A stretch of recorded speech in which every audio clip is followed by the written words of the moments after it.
आयत में भी हमें ये मिलता है कि मांगो तो तुमको दिया जाएगा। क्या मांगो? यानी अपने जिंदा खुदा से दुआ मांगो और नेमतें मांगो जो वो आपको अता करता है और उसका शुक्र करो। और खुदावन से मांगोगे तो आप सबको मिलेगा, क्योंकि इसमें वाज़िह तौर पे लिखा है कि मांगो तो तुमको दिया जाएगा। सच्चे दिल से और पूरे ईमान से जो तुम मांगते हो वो तुमको मिल जाता है और खुदा आपको इससे नवाजता है। और सब कुछ इसमें आपको ईमान के वसीला से मिलता है। और मेरे साथ आप निकालिए अमाल की किताब, इसका 16 बाब, इसकी 25 आई।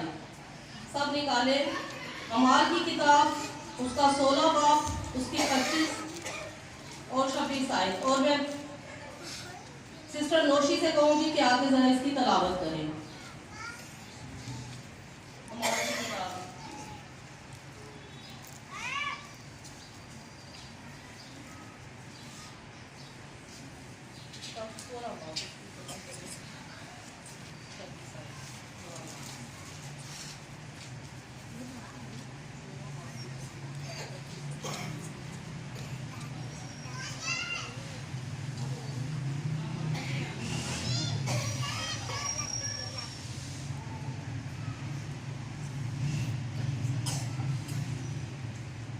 रसूल का हक, उसका 16वां बाब, उसकी 25 और 26वीं है।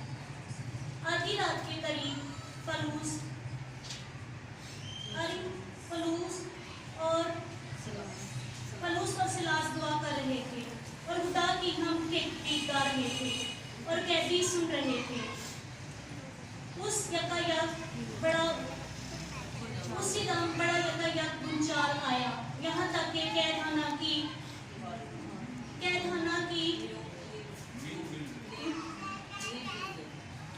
की नींव हिल गई और उसी दम सब दरवाजे खुल गए और सबकी बेड़ियां खुल गई। आमीन।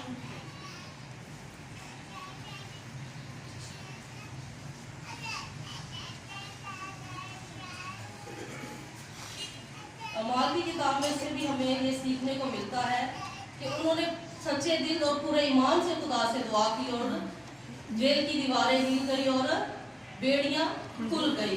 ये किस तरह खुली बेड़ियां? दुआ से, क्योंकि दुआ में असर है, दुआ असर रखती है। अगर सच्चे दिल से और पूरे ईमान से दुआ की हो तो वो दुआ असर रखती है। उन्होंने आधी रात के करीब अपने खुदावंद के हुजूर गिड़गड़ा के रो के दुआ की और जेल की दीवारें हिल गई और दरवाजे खुल गए और उनकी बेड़ियां खुल गई। इसी तरह मेरे अजीजों, दुआ का असर ईमान से मांगी हुई दुआ कभी रायगा नहीं जाती। सलातीन की किताब में उसका 20 बाब, उसकी 2री आयत में भी है, हननिया बादशाह जब बीमार था तो यूसाया नबी उसके पास आया और उसने उसे क्या कहा कि तू मर जाएगा और तू बचने का नहीं। लेकिन उसने क्या किया कि खुदावन के सामने रो के दुआ की, गिड़गड़ाया और खुदा ने उसे कहा कि मैंने तेरा रोना सुन लिया है और तू क्या होगा? शिफा पाएगा। और ये किसका असर था? दुआ का असर था। तो जब खुदा से मांगे, मैं बार बार वही कहती हूँ कि जब सच्चे दिल से मांगी हुई दुआ कभी रायगा नहीं जाती। जब खुदा से हम मांगते हैं तो खुदा हमें हर उस नेमत से नवाजता है जिसकी हमें जरूरत होती है, क्योंकि खुदावन मेरा और आपका खुदा हम सब की दुआओं को सुनता है। जिस तरह उसने हननिया बादशाह की दुआ, आस्तर की दुआ को सुना कि उसकी कौम क्या हुआ? उसकी कौम बच गई।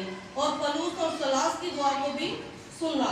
अगर खुदा उनकी दुआ सुन सकता है तो मेरी और आपकी भी दुआ सुन सकता है। इसलिए अगर हम सच्चे दिल से और पूरे ईमान और यकीन से मांगे तो खुदा हमारी दुआओं को सुनता और कबूल करता है, क्योंकि खुदा ही वाहिद खुदा है जो हमें हर मुसीबत, परेशानी और दुख तकलीफ से निकालता है। इसीलिए हमें अपने खुदा से ईमान और यकीन के साथ मांगना चाहिए और जो देने की कुदरत रखता है, ना कि किसी गैर मामूद के लिए। आखिर में मैं ये ख्याल आपके सामने रखना चाहती हूँ कि बस जागते रहो और दुआ करो ताकि आजमाइश में ना पड़ो। इस पाक कलाम के वसीला से खुदा